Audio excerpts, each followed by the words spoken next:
미래 건강의 키, 마이크로바이옴, 오늘 이 이야기를 해보려고 합니다. 장내 미생물과 비만, 면역, 건강한 삶의 라이프까지 모든 것의 핵심 키를 가지고 있는 마이크로바이옴. 장내 세균과 장내 미생물의 총칭을 이야기합니다. 장내 세균이 인간한테 그렇게 중요할까요? 네, 아주 중요합니다. 10년 전부터 지금 학회에 많은 연구와 논문이 발표가 되면서 떠오르고 있는 세균의 이야기인데요. 그 중심에 마이크로바이옴이 있습니다. 마이크로바이옴이 뭐지? 아직 생소하신 분들 많이 있으실 건데요. 오늘 이 영상을 끝까지 보게 되신다면 미래 질병의 키, 마이크로바이옴을 잘 이해하고 내 몸을 잘 가꿔나가실 수 있을 거라 생각합니다. 전 요즘에 다이어트를 하면서 정제된 탄수화물과 가공식품을 줄인 지 한 2달 정도 됐거든요. 그 사이에 정말 몰라보게 좋아진 컨디션과 기분, 그것뿐만이 아니라 체지방이 빠지면서 활력이 생기는 걸 많이 느끼게 됐는데요. 이런 경험은 여러 번 있었기 때문에 저에게 신선한 것은 아니었습니다. 하지만 마이크로바이옴을 공부하고 난 후에 왜 그런 현상 등이 일어났는지, 내가 왜 어떻게 좋아졌는지에 대한 부분을 알게 되었고요. 내가 어떤 좋은 습관을 가져야 하는지 알게 된 것 같습니다. 함께 공부하고 건강한 삶을 리디자인하시는 것은 어떨까요? 우리가 사실 많이 알고 있는 것 중에서 장내 미생물이 있습니다. 유산균? 이 정도는 알고 계시죠? 우리가 잘 알고 있는 유산균의 한 종류인 프로바이오틱스, 그것도 마이크로바이옴에 포함되어 있습니다. 장의 미생물이 우리 몸의 면역계와 신경계에 영향을 미친다는 것도 이제 학회를 거쳐서 매스컴에 많이 화두가 되었기 때문에 알 수 있으실 거라고 생각합니다. 요즘 그 정보를 넘어서 더 폭넓은 연구가 이어지게 되면서 사람의 각종 유전 정보가 장내 미생물에 있다라는 연구 결과가 보고되고 있습니다. 그것이 바로 오늘 말씀드리는 마이크로바이옴입니다. 미생물을 뜻하는 마이크로와 생태계를 의미하는 바이옴, 이것의 합성어이고요. 한마디로 말하자면 우리 몸에 살고 있는 미생물과 그의 유전 정보를 말하고 있다는 거죠. 이것이 면역계를 지휘하는 총괄이었다라는 연구 결과가 있습니다. 너무 놀랍지 않나요? 우리 눈에는 보이지 않지만 우리 몸 곳곳에 살고 있는 미생물, 온몸 구석구석 살고 있고요. 피부에도 미생물이 존재합니다. 우리 몸에는 약 30조 개의 사람의 세포가 있고요. 39개 조의 미생물이 우리 몸속에 살고 있습니다. 이 중에 99%, 38개 조가요, 대장이라는 곳에 살고 있어요. 38개 조? 사실 감이 안 오시죠? 미생물과 공존하고 있는 우리입니다. 이만큼 우리 몸에 있는 미생물의 종류도 많고 미생물들이 서로 협력하는 그런 관계이기 때문에 생태계가 있다고 생각을 하고 있고, 그것을 마이크로바이옴이라고 부르는 겁니다. 단순히 우리 몸 안에 존재하는 것뿐만 아니라 여러 가지 관련된 기능을 하게 되는데요. 인체의 대사, 면역, 발달 등과 관련된 인체의 기본적인 생리활동과 유지에 관련된 아주 중요한 역할을 하는 그런 기관이라고 할 수 있습니다. 마이크로바이옴은 제2의 게놈으로 평가를 받고 있습니다. 왜냐하면 미생물인데 유전의 정보가 들어있기 때문인데요. 내 몸은 2가지의 게놈으로 되어 있다, 이겁니다. 우리가 잘 알고 있는 게놈 지도, 인간의 유전의 정보이죠. 그것뿐만이 아니라 미생물에도 유전자가 있다는 겁니다. 여기서 다른 것 하나는요, 미생물은 유전자가 계속 바뀔 수가 있어요. 인간의 유전자는 한번 만들어지면 바뀌지가 않죠. 이 말은 유전자와 달리 마이크로바이옴은 쉽게 바뀔 수 있다, 이겁니다. 장내에 미생물이 많은 질병과 연관이 있다면 그 유전자를 쉽게 바꿀 수 있다는 것이 얼마나 희망적인가요? 그래서 저도 더 관심을 가지게 되는데요. 사람의 유전자는 부모님으로부터 그대로 물려받아서 약한 부분이 있다면 그것을 주의하고 평생 관리를 해야 합니다. 하지만 미생물의 유전자는 변하지 않는 것이 아닌 관리에 따라서 아주 좋게도 또 나쁘게도 변할 수도 있다라는 거죠.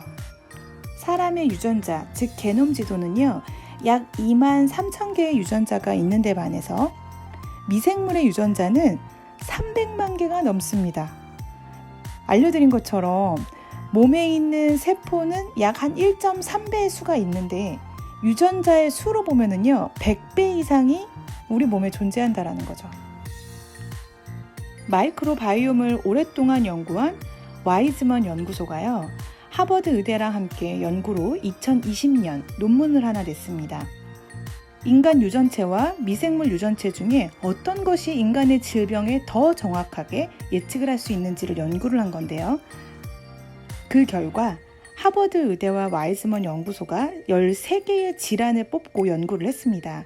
그 중에 제일 1형 당뇨병, 소아당뇨병이라고 하거든요. 그 병을 제외한 12개의 질환에서는 예측력이 훨씬 더 월등했다라는 겁니다. 그래서 제2의 게놈이라고 부를 수밖에 없는 거죠. 그러다 보니까 자연스럽게 그동안 인간이 이해하지 못했던 질병의 수수께끼, 그것을 장내 미생물, 마이크로바이옴이 풀 수 있지 않을까라는 기대감이 생기기 시작하고 있습니다. 그것을 관리하는 키는 첫 번째 우리 자신에게 있습니다. 우리가 좋은 식습관, 좋은 생활습관의 개선으로 인해서 마이크로바이옴을 컨트롤할 수 있는 능력이 있다는 건데요. 한번 다시 풀어서 차근차근 또 설명을 드리도록 하겠습니다. 우리 몸은 세균 덩어리로 되어 있습니다. 세균은 우리가 보통 안 좋은 것으로 많이 인식하는데요. 그건 병원균이라고 이야기를 하죠. 더럽다고 생각을 하기도 하는데요. 사실 세균 자체는 우리 몸에 무해하거나 사람에게 굉장히 필요한 거예요. 인간의 몸에 유전의 정보가 모든 질병을 컨트롤할 수 없다라는 것을 알게 되면서 우리 몸속의 여러 기관들이 제대로 성장하고 기능하고 작동하도록 돕기 위해서는 미생물의 생태계에 의존할 수밖에 없습니다. 그것이 마이크로바이옴인데요. 이런 질병의 핵심의 키를 알게 되면서 오바마 대통령이 2016년도에 내셔널 마이크로바이옴 이니셔티브라는 국가 주도의 연구 프로젝트를 시작을 했는데요. 국가와 기업이 약 2,500억 정도의 연구비를 같이 모아서 이것을 투자하고 주도적으로 지금 연구하기 시작을 했습니다. 뿐만 아니라요, 마이크로소프트 빌 게이츠 아시죠? 전 마이크로소프트 회장도요, 2018년도에 JP 모건 헬스케어 컨퍼런스에서 3가지의 인류의 중요한 헬스케어 키워드를 뽑았습니다.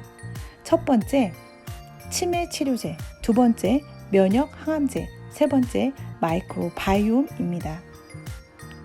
마이크로바이옴을 이야기하면서 인류의 질병을 해결해 주는데 매우 중요한 열쇠가 될 거라고 이야기를 했습니다. 생물은 염증과 많은 연관관계가 있습니다. 즉 염증이라는 것은 향후 질병과도 큰 연관관계가 있는데요. 우리 몸 안에 유익균이 우리 면역세포하고 소통을 하면서 또 신호 전달을 해주면서 서로 교류를 합니다.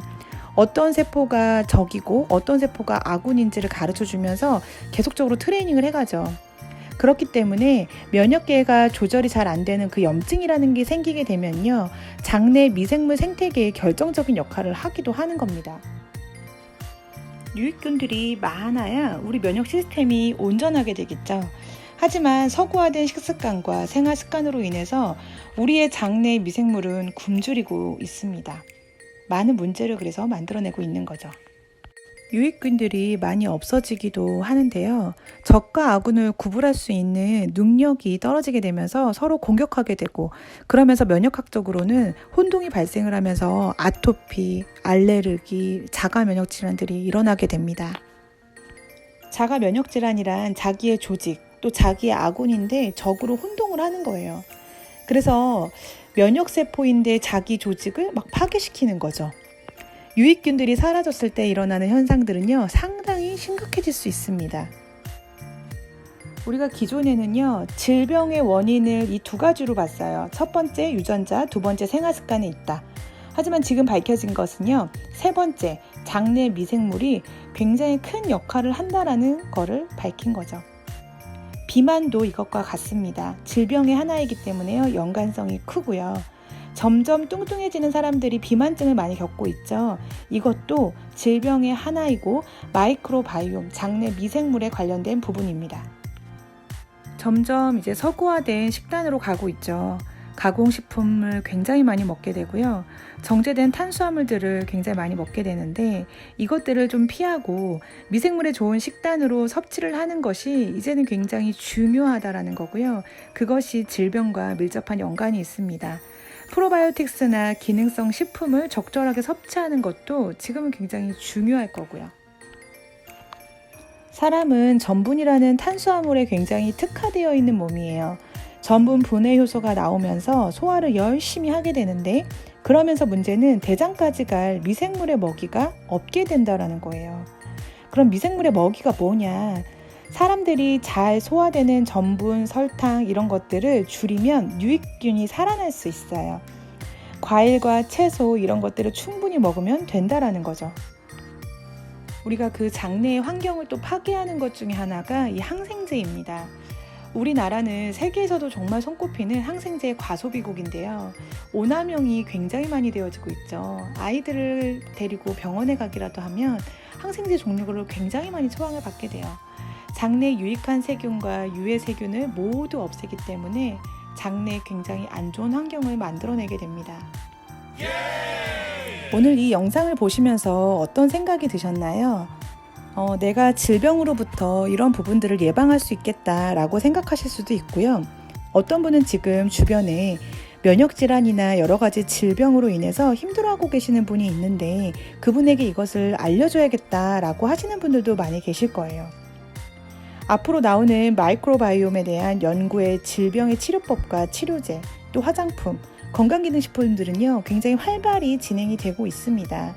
시간이 지나면서 그것들은 출시가 될 거고요. 많은 삶에 도움을 줄 겁니다.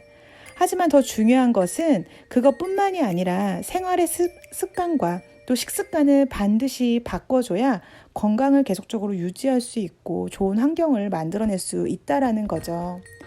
저는 마이크로바이옴이 저에게 또 저의 주변 사람들에게 많은 희망이 될 거라고 믿습니다. 오늘 건강에 대한 중요한 정보 하나를 얻게 되셨는데요. 좋은 습관을 만들고 건강을 유지하려고 하는 것은요. 첫 번째, 아는 것에서부터 시작이 됩니다. 공부 많이 하시고요. 두 번째, 좋은 사람들과 좋은 습관을 만들어가는 겁니다. 저와 또 저의 팀과 이런 프로젝트를 통해서 좋은 습관을 만들어가는 챌린지들이 굉장히 많이 있습니다. 리디와 함께 건강한 라이프를 만들어 가시는 것은 어떨까요? 지금까지 리디였습니다.